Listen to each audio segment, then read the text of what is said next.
to the head of states of all the members of the ECOWAS. My target is to avoid the war between Algeria and Mali and between Algeria and Morocco. I will be speaking as an Algerian citizen here.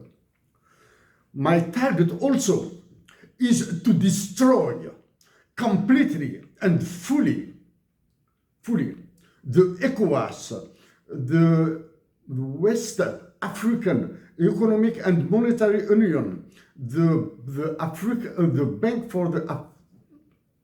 Bank of Africa, Banque Africaine de Développement, the African Bank for Development. My target is to destroy them. I have said before that these organizations are terrorist ones. I repeat it now. I apologize, I cannot sustain the my speech fully in English because the main colonies of Emmanuel Macron in Africa are using French in their official commitment. Dans une première partie, j'aborderai les équilibres explosifs entre l'Algérie, le Maroc et le Mali. J'aborderai ensuite, bien sûr, cette gigantesque manipulation du drone entre l'Algérie et le Mali. Mais pour cela, je lance un appel dès à présent à toutes les populations africaines victimes du franc CFA de se soulever pacifiquement pour demander à leurs dirigeants, qui sont de facto, d'abandonner immédiatement le franc CFA. Faute de quoi, Emmanuel Macron fera de vous une bouillie pour chiens. Pour cela, je vais remonter, j'ai qualifié le franc CFA d'arme de destruction massive. D'accord? J'ai qualifié le franc CFA de génocide fiduciaire. J'ai qualifié la BCAO, la Banque centrale des États de l'Afrique de l'Ouest, la CEDEAO, l'Union économique monétaire ouest-africaine, l'Union monétaire ouest-africaine, la Banque africaine de développement, d'organisation internationale interétatique africaine de terroristes. Tenons, si par le passé j'ai abordé des aspects de l'histoire plutôt du franc CFA, maintenant je vais l'aborder sous l'angle du droit international pour vous montrer que la CEDEAO, ECOWAS en anglais, ont été l'œuvre de puissances étrangères qui ont bénéficié à la France principalement. Pour cela, je vais utiliser une partie en anglais, une partie en français. Si je dois intervenir en anglais intégralement, je le ferai. Au président du Ghana, Monsieur John Dramani Mahama, au président du Nigeria, Bola Ahmed Tinubu, au président de la Sierra Leone, Julius Maado Bio. You are members of terrorist organization.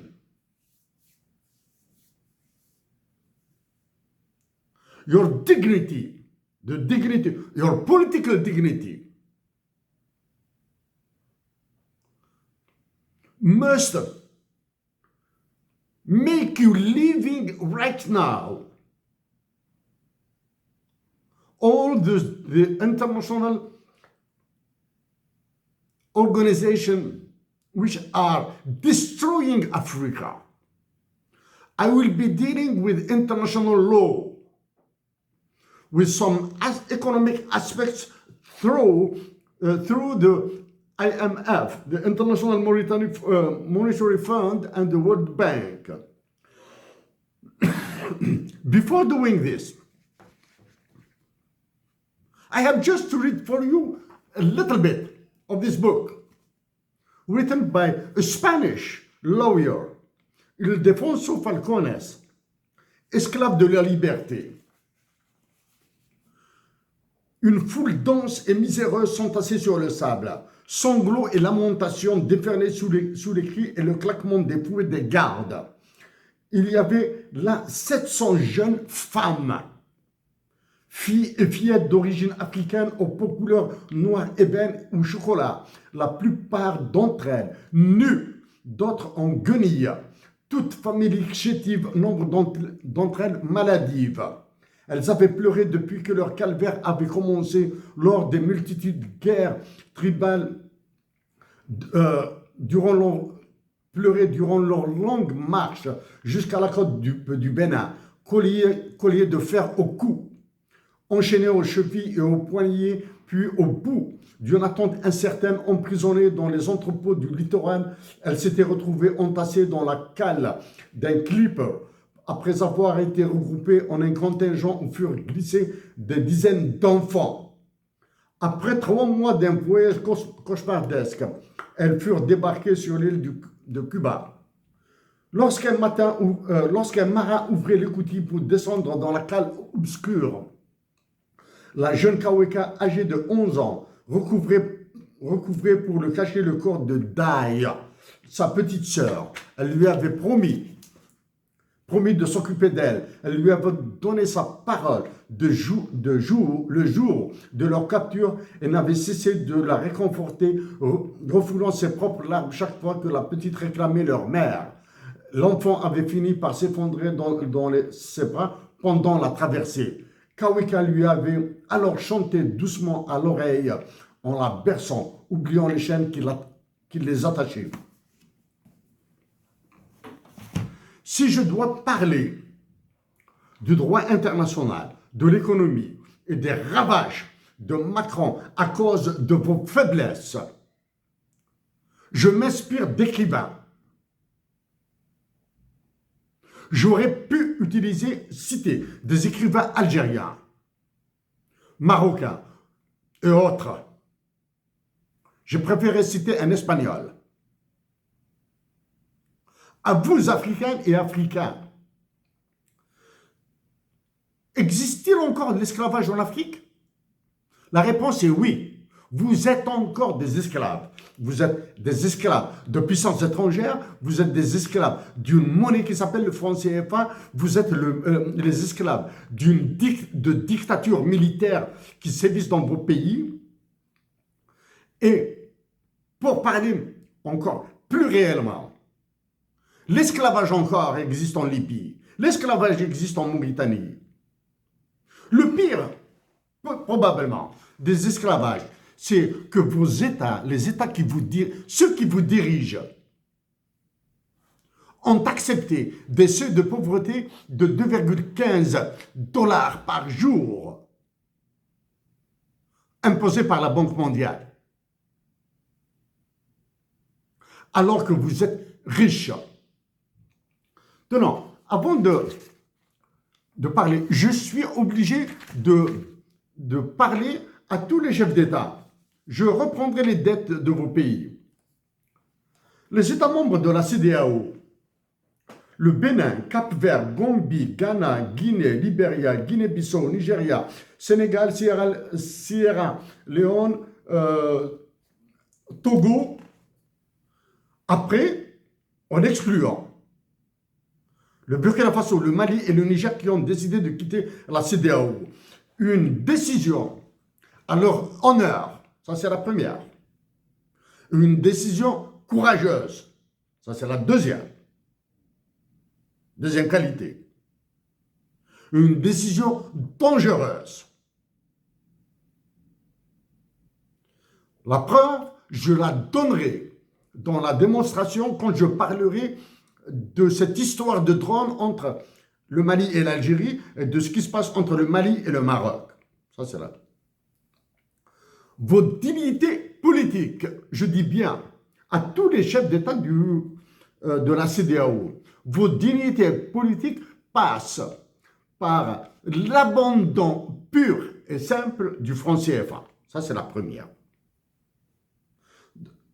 Votre dignité politique passe par le rejet pur et simple, catégorique, ferme et irrévocable de la domination qu'exerce sur vous Emmanuel Macron. Ça, c'est début avril, je me suis adressé au président du Togo, Faure Gnassingbé, qui est président du Togo depuis 2005. Donc, depuis le 3 mai 2025, Faure Gnassingbé est devenu Premier ministre, chef du gouvernement du Togo. Et ils ont nommé un président de la République. Le président de la République du Togo, M. Jean-Lucien Sadi de Tové, âgé de 86 ans, est juste à titre honorifique. Il n'a aucun poids politique, il n'a aucun pouvoir de décision. Monsieur Faure Gnassingbé,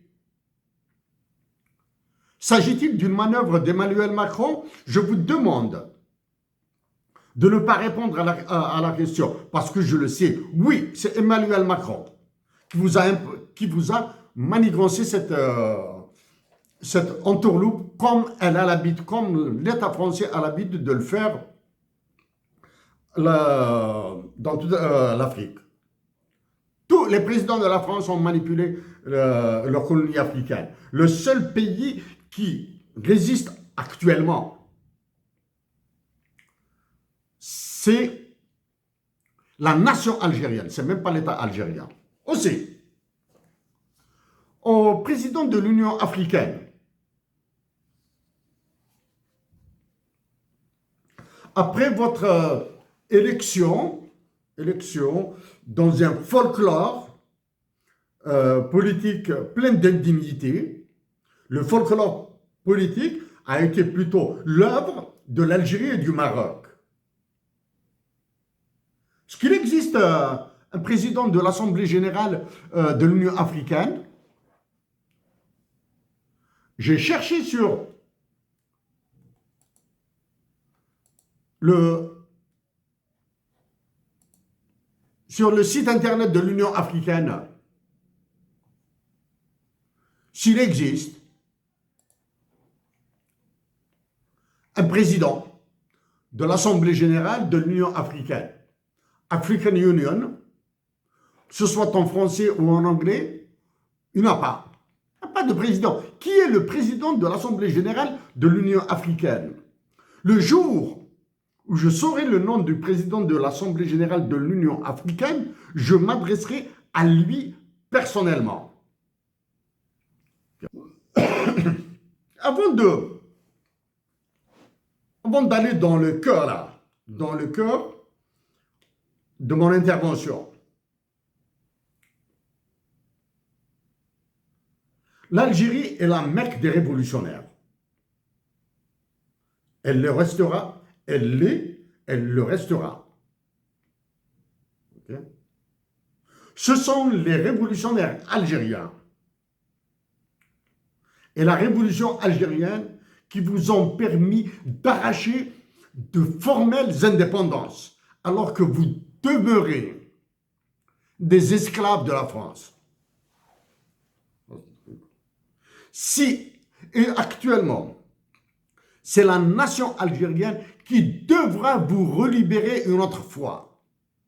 Et aucune autre nation africaine n'est capable de réussir ce que la nation algérienne réussira si elle devient libre.